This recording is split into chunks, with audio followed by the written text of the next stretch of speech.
Hey guys, welcome back to Mostly Playing PlayStation. It's Rudy and me. Yeah. And we're going through and what's another way you can make someone cry? Oh, we're telling the devil, looking him right in the eye, saying, "Hey, Mr. Satan, here's an onion." Oh, okay. I don't yes, know. I was going to say I was going to say you'll never amount to anything. Oh. There's a reason why you were kicked out of heaven, and then he starts crying. Oh, man. That's the greatest feeling, is to have been in heaven and then being evacuated, being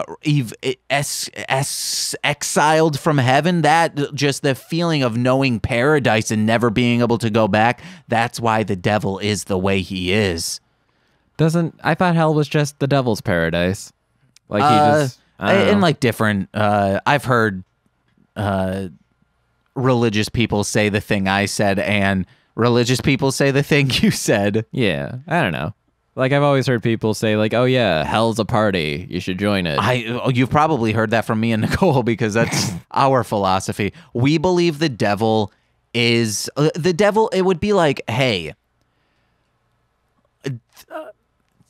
just because you are imprisoning all these terrible people does not make you the bad guy. That actually makes you the good guy. That's your job, he's the ultimate monster hunter. The ultimate prison warden. Yeah. Yeah. Except like there are like prisons are bad Yes. in America. We're saying like prisons that are for literal bad people who murdered and kept murdering and said like, I'm never gonna repent or redeem myself.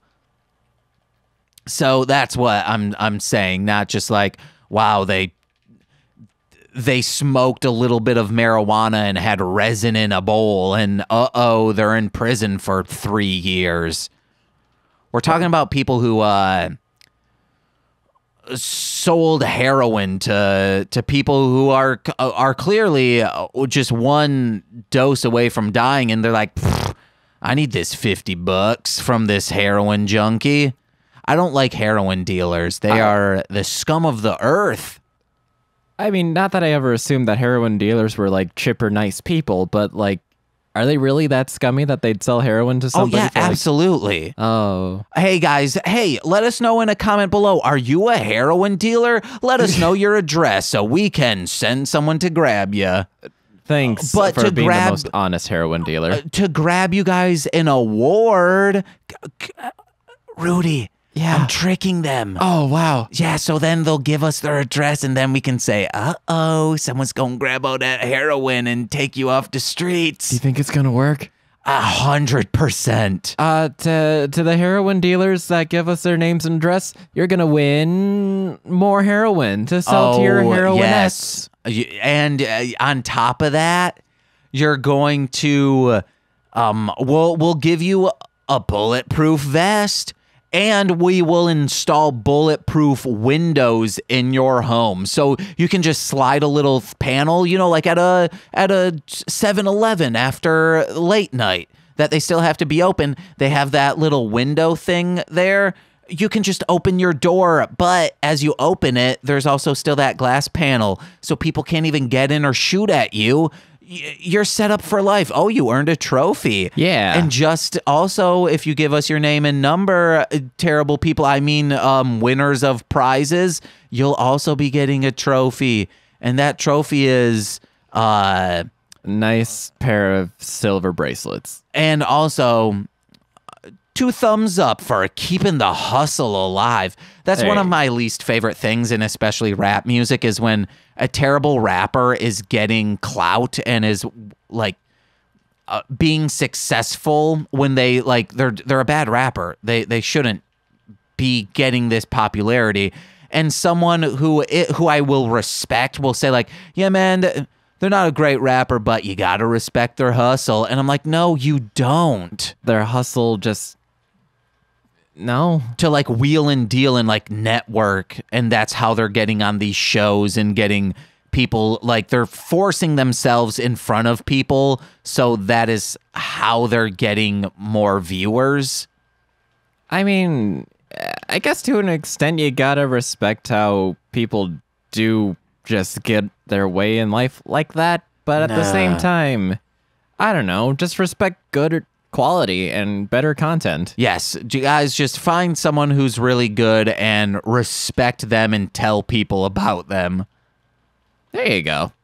Respect. Who's an artist that you're like, I think they should have more viewers? An artist I think should have more viewers. Oh man, that's a really good question. Because honestly, I don't think I listen to a lot of quote unquote underground or anything like that. But you know what? You know who really should get more views? Good old Marshland Media. Oh, I thank you. I thought you were going to say Marshland Monster, but I was not fishing for that. Oh, I didn't think you were, but I just always forget that Rudy doesn't know a bunch about underground culture. Yeah, no, I just listen to music. I'd say if you're into like a little more hardcore or offensive stuff, listen to King Gordy. Not all of his stuff is super offensive, but if you listen to the Entity or Van Dyke and Harper music, those are good and not super offensive. But if you're into it, listen to the King of Horrorcore Volume 1 mixtape. Sean Price, R.I.P., but he should always have more people listening to him. Oh, we talked about it a couple episodes. Hunks and his Punks. Whoo, daddy. What else could I shout out? Comatose, he's a horrorcore rapper. I think Comatose is one of the best horrorcore rappers. But like King Gordy is the best rapper in horrorcore. If you catch my angle. Yes. Wow, how come you're going up so fast in the S ranks? Oh, I don't know. I'm just doing stuff better, I guess. Dang. Get that triple S, baby. I got the triple S like a little bit before, but then it slowed down. Get that triple F. Oh. That's 666. Oh, wait. Is that because the F is the sixth letter of the up? Okay. Sixth letter of the number of the beast, the Antichrist. Clever boy. Oh, also Joey Z. Joey, I forget his, like, it's Joey Zadango. Oh, let me pull this up on my iPod. Joey Doug Dimmadome? Owner of the Dimsdale Dimmadome? Let me, Joey Z, baby. Joey Z. I should have probably put down Joey Z rapper, not Joey's haircut spelled with a Z. Joey, your haircuts are all right. Joey Z rapper. Rapping. Whoop. No, I don't want Joey Badass. Zadino, or Zajingo. I've never heard him actually like say it out loud, but it's Zadjino. He's super good, but he just goes by Joey Z now. But if you're looking on Spotify and stuff, you would need to know that. Joey Zajenga. Which I got super into him, and then I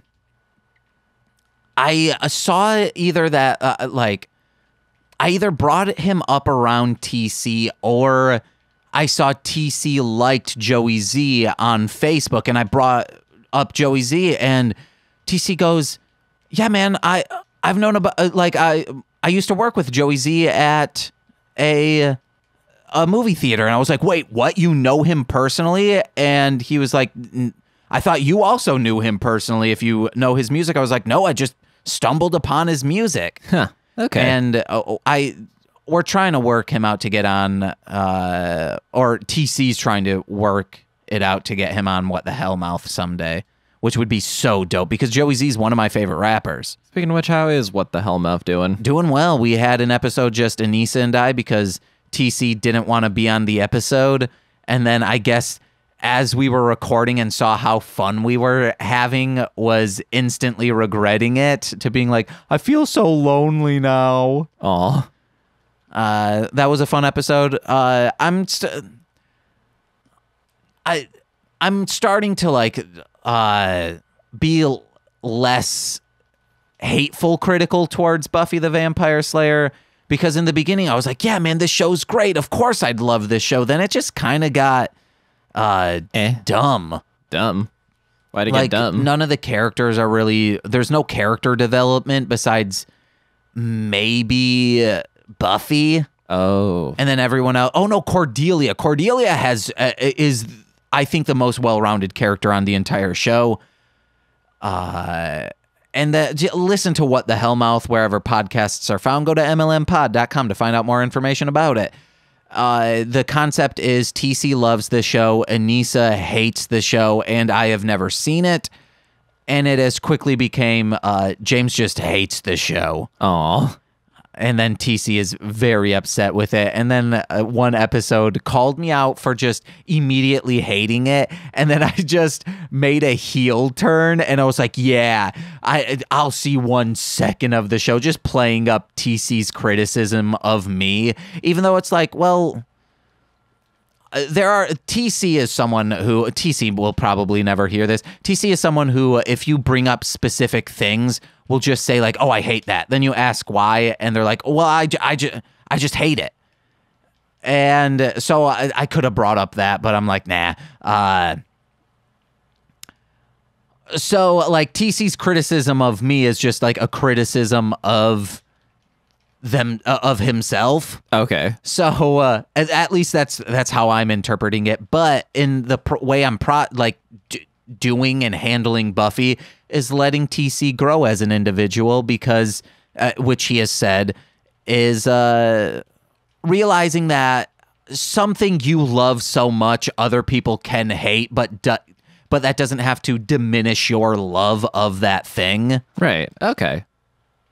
And it took them doing a podcast with their weird friend. Aw.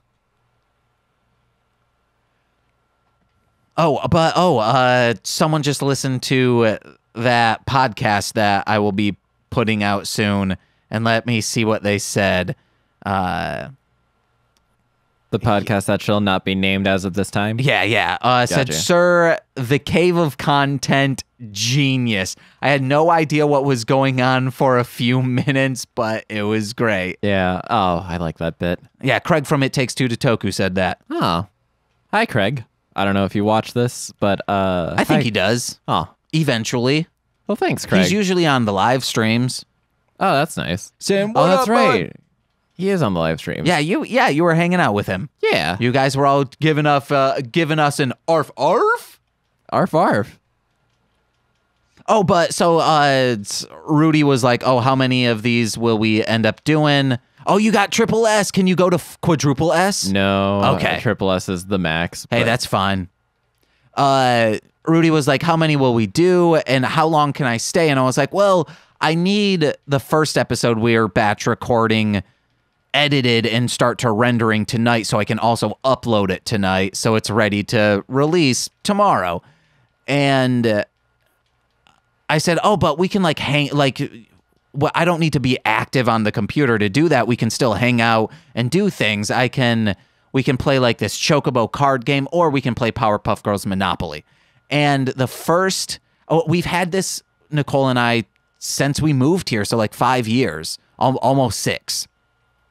Yeah. And when Nicole bought it for a birthday for me, and she was like, oh, I got you something that you're going to love. And it's like something you wouldn't buy for yourself because you're like, oh, I can't be spending that money, even though it's like not expensive, but it's something you really want. And I was like, oh man, it'd be so great if it's the Powerpuff Girls Monopoly.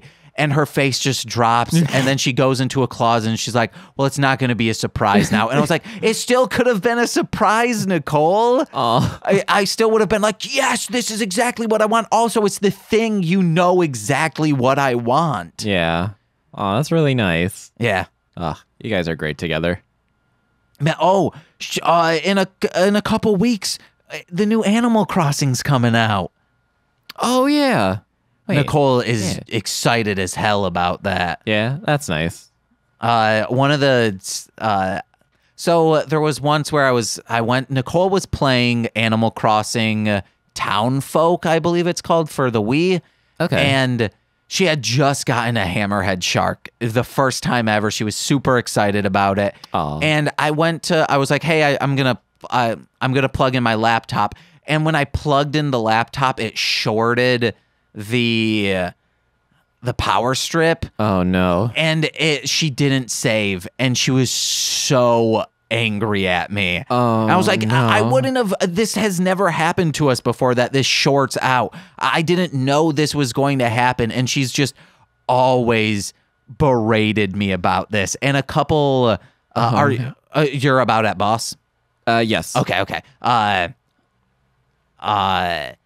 Every time Autumn comes around, because that's the only time in the game you can get the Hammerhead shark, she'll always bring it up. And I said to her, I was like, Nicole, if I was thinking a little bit ago, it's very sad. And I was like, if you ever passed away, what I would probably do is just like constantly live stream me learning. One, like it would have to happen during, like whenever you pass away, I would start playing Animal Crossing to learn how to play the game and like keep your town updated and like the upkeep on your town until like it gets to the autumn months. And then I would catch you a Hammerhead shark and then like just be extremely happy, but then like cry for a day because I realized that there's nothing else I can do for you. Oh my God. And then she was like, that is so sweet, but also just so saddening. I mean, yeah, but also, wow. That's so sweet. But I do want to one day get her the Hammerhead shark that I accidentally took away from her. That'd be really nice. I'm sure you could do it. I just need to completely learn Animal Crossing. Right. But I don't think it's that hard. No, I just watch a tutorial and read the manual. I did a little bit of Animal Crossing once in my life. Do we need to blur that out? I hope not. I don't think so. Okay, let's hope not. It's not a real titty. Yeah. Bye. Is that it? Was no. that not you? No. So this is the real boss we're fighting. Oh, okay. I thought it was the booby monster. Oh, no. Oh, this looks a lot like Odin from Final Fantasy VIII. Does it? Yeah. Oh, I'll show you a pic. Okay, I'm down. I got the official strategy guide right next to me. He actually does. He actually does. I used to bring this to show and tell regularly. Just be like, guys, look at how fucking cool this is. That's really... Odin and... No, it looks more like Odin and not Gilgamesh.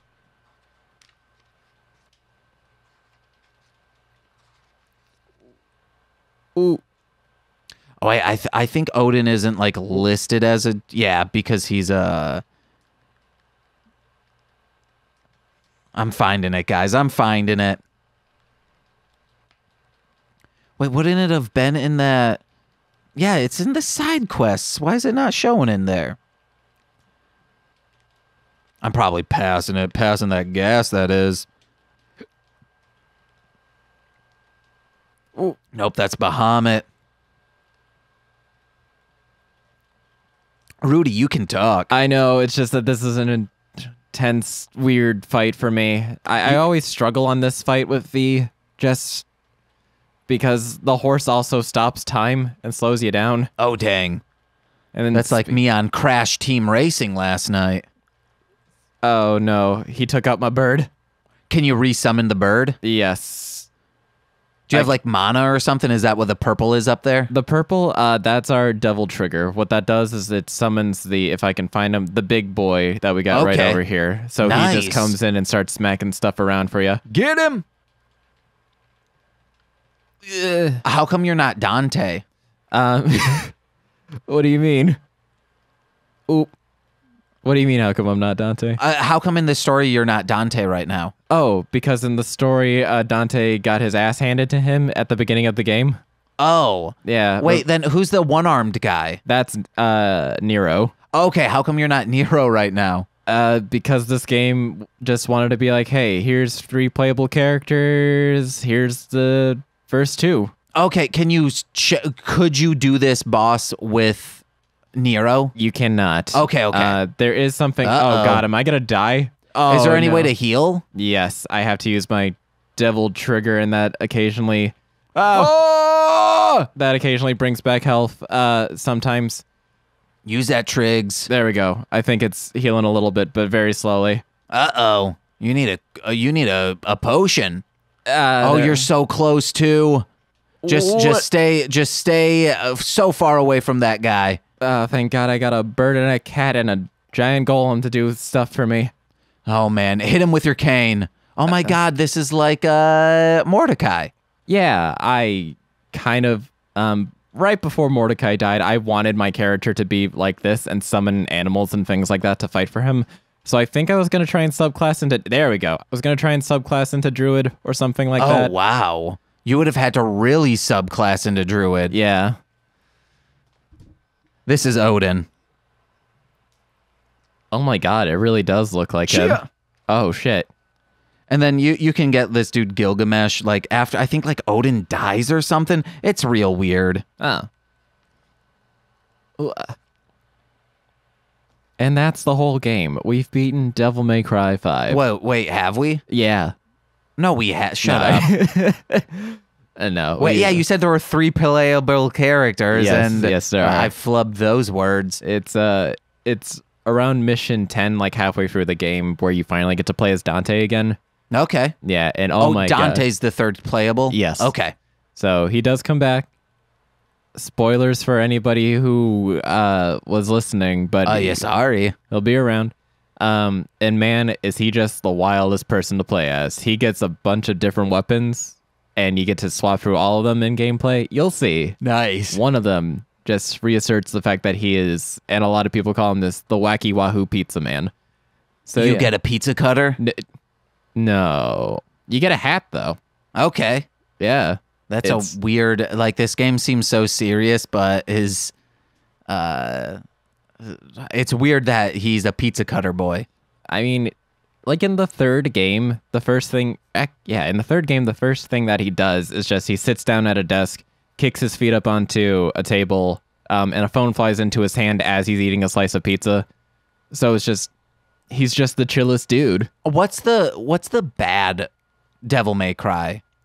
Devil May Cry 2. Okay. Yeah. I thought that was the good one, but I'm thinking of Resident Evil. People say that one's the really good one besides Resident Evil 4. Oh, okay.